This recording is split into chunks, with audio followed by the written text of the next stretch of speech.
Hello and welcome to Was It Worth Buying, and this is for the Thundercats. Now before we delve into the Thundercats epically unplanned rant, let's go to the loft.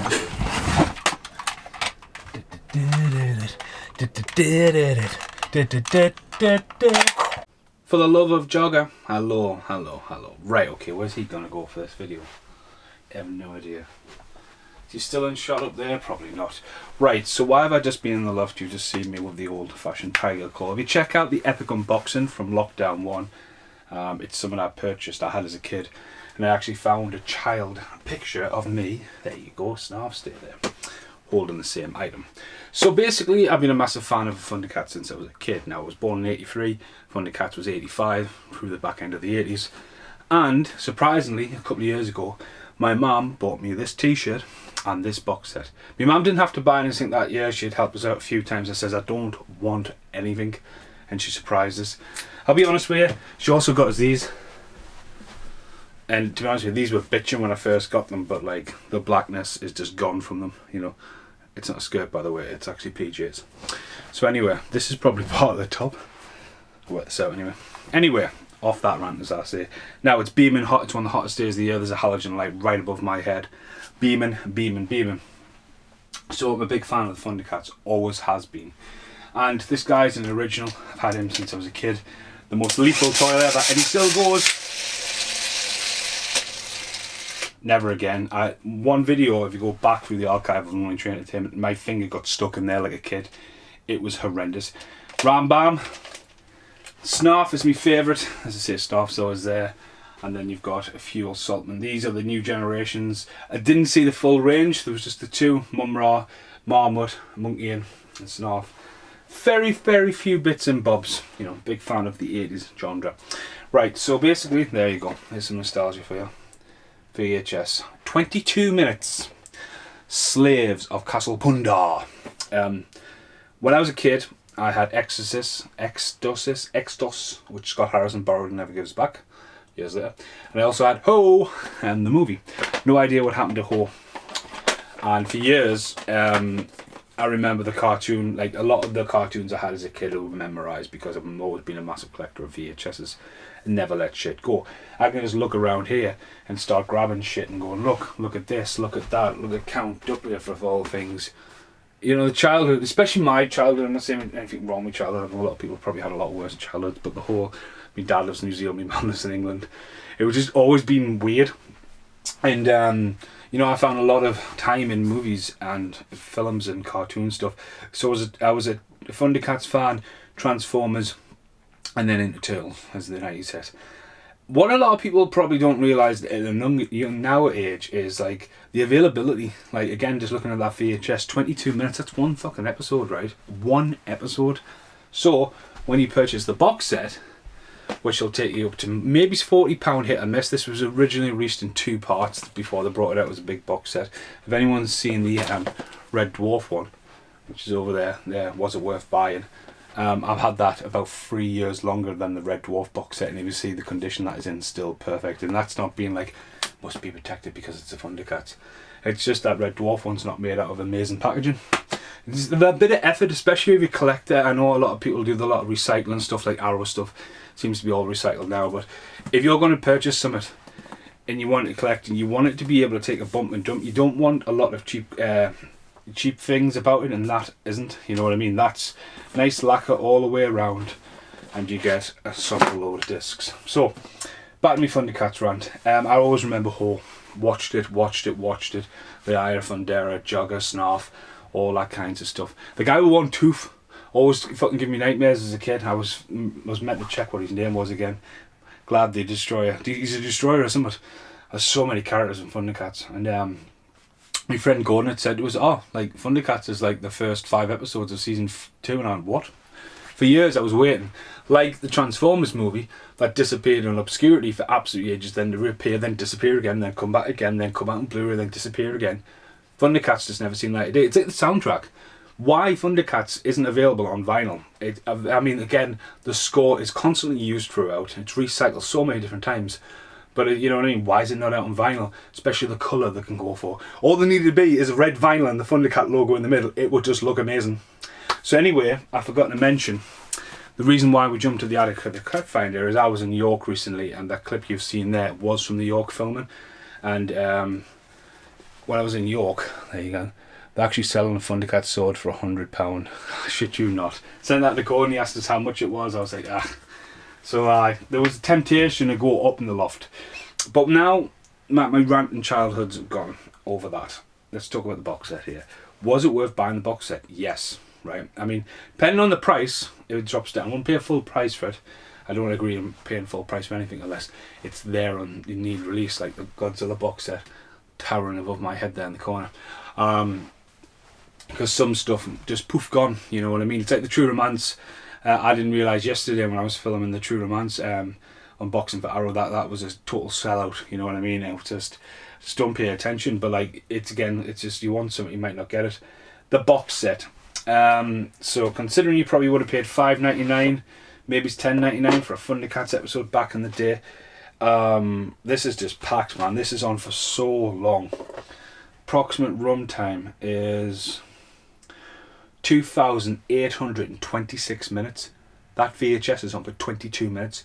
That's how long this has been. So I've been watching this over the course of the last lockdown while editing. So like one screen's got Thundercats on, the other screen I'm doing whatever. So many episodes, so many discs. Going back to season 1, I really enjoyed it. One thing I will give massive, I love the discs of season 1. There's so many discs inside. Then season 2 goes bloody nigh on purple. Revisiting Thundercats, there's so much story there, and I love the consistency with episodes. I love it how it's a continuation. There's a lot of stuff you'll probably see back in the day where the stories wouldn't make sense. In this they do. If you watch this continuously in a row, there's loads of stuff foreshadowed, paid off later, changed around, the creation of stuff, the Thunder Tank. And I was not really up to speed of series 2, even though that the Thundercats movie was my go-to. I mean, Snarf, I find Snarf really funny. I find it funny how a lot of the cast voices are all changed, kept in-house. And you're like, that's Panfred doing a like quirky little accent. I think some of the artwork is absolutely amazing. Thundercats, right? If we were doing a top countdown of the intros of kids' cartoons, Thundercats would be probably number 1. Visually stunning, catchy song, and just absolutely amazing. Just like the spinning around the globe and the thunder. I mean, who wouldn't want to do that as a kid? I think it's funny in a way. I think there's a lot of morals in it as well. The baddies as well. I mean, Mumra on one hand's terrifying, but as you get into season 2, you can see him just like the decay of a bad guy. I think his relationship with Marmot's quite funny. I think Marmot's brilliant. You know what I mean? He's just like he's a version of Muttley. You know, the Berserker pirates, how they had early incantations. You've got the Burbles in there. You've got they're all like this. Like there's so much going on in this place. The crash landing, sort of like inheriting all this.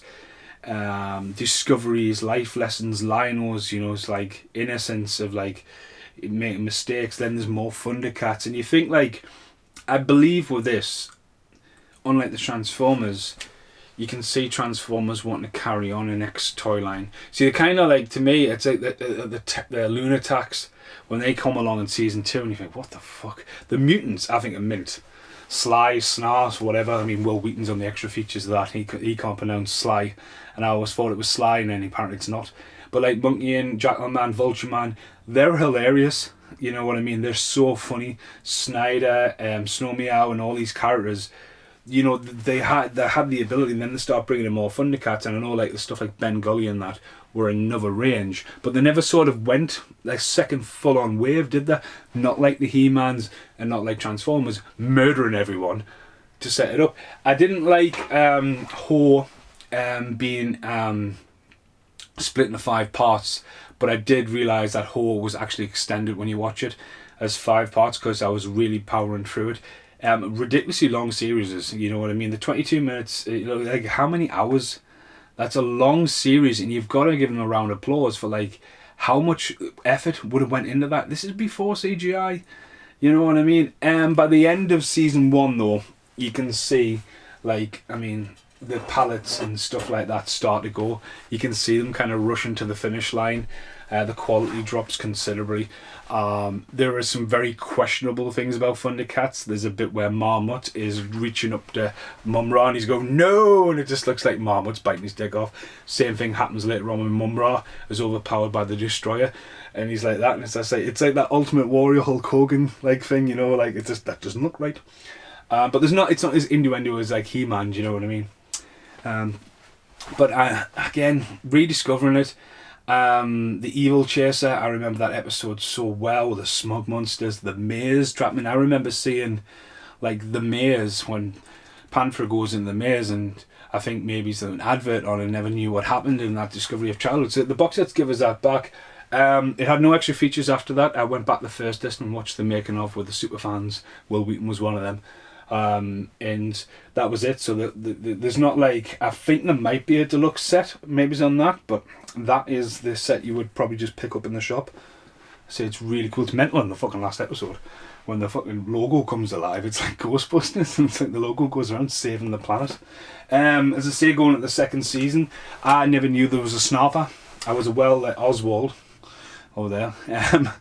But for another snarf, and just calling him Snarfer, it was like, oh, that's a bit weak. And you know, just all like the terror, the Lunatics, and I thought they were really weak entry, and it can kind of see why the season would start to die off, because it started got more like not like the quality dropped, I think, a lot. And then you look at like, again, shoot myself in the foot where I was saying about the Transformers and they just killed everyone off. When they go to New Fundera and they build the new like Thundercat house. I mean, I've got a Castle Grayskull, but I've never had a Thundercat mansion where the claw comes up and the Thunder Tank comes out. That's just fucking amazing. But then they've got the one what looks more Egyptian, and then it's got the fucking spaceship going off, and you think that's a new toy range. Definitely a new toy range. But again, like the toys, it's been a couple of times I've looked, because when I was a kid, I think I had all four of the Berserkers. I think I was lucky. I know Cruncher lost an arm. Spin Top, I think he lost an arm. I don't know if I had the Captain, but yeah, he survived. I've had him for so long. Imagine that, his arm fell off there. But no, amazing TV show. Questionably one of the best cartoons ever, especially of the 80s. How ahead it was, and you can kind of see how many times it's been tried to reboot it, and you know how many times it tried to make a movie, and all the deep fakes it did with like Brad Pitt being fucking whoever he was, and Vin Diesel being Panther. It's all that kind of stuff. There's definitely potential to do a resurgence again on a big screen, but it just seems to drop the thing. I think it's one of the things that lives in the 80s, I think. You know, it's like He-Man. But yeah, Thundercats was absolutely fucking class. Was it worth buying the box? Is it worth buying the box set? Yeah, it is. I'll see you in the outtakes. Now who's smiling? Now who's smiling? Now who's smiling? Now who's smiling? Okay, here in the outtakes. I'll have to put all this away. It's a good job I didn't go in the attic as well, because there's a samurai sword up there. I probably would have started swinging that around. Not going to end well at all. But you don't see, going back to like the whole thing, you don't see a lot of Thundercats stuff around. I mean, you see a few T-shirts now and again, but like this guy here, I'll tell you a story. I had him as a kid, and again, talking about my parents growing up. So this is one of the things I had. My mum made a lot of my toys as a kid. So this one's like, as a kid, I've got like a dog called Dougal, who's green, and Nelly the elephant, which my mum made, and me Auntie Mary made Dougal, and they survived. But Snarf unfortunately went, and Snarf ridiculously goes for a lot of money. And one night I was out with my ex, and I was like, I want a Snarf. I was pissed, and I ordered it, and it turned up a week later, and I was like, what's in this box? And he appeared. So yeah, he's just, what a character, you know what I mean? And again, I think when they redid it, and he looked more like Pikachu, had a go at him. And like, you know, like a cross between a Pikachu and a Snarf. It's just, it appeals to the older generation. But I think Thundercats is so strong, and I think it looks great, that you could show it to a kid and it would transcend another generation.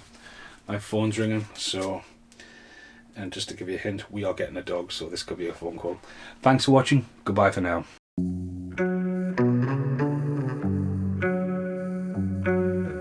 And now the end is here.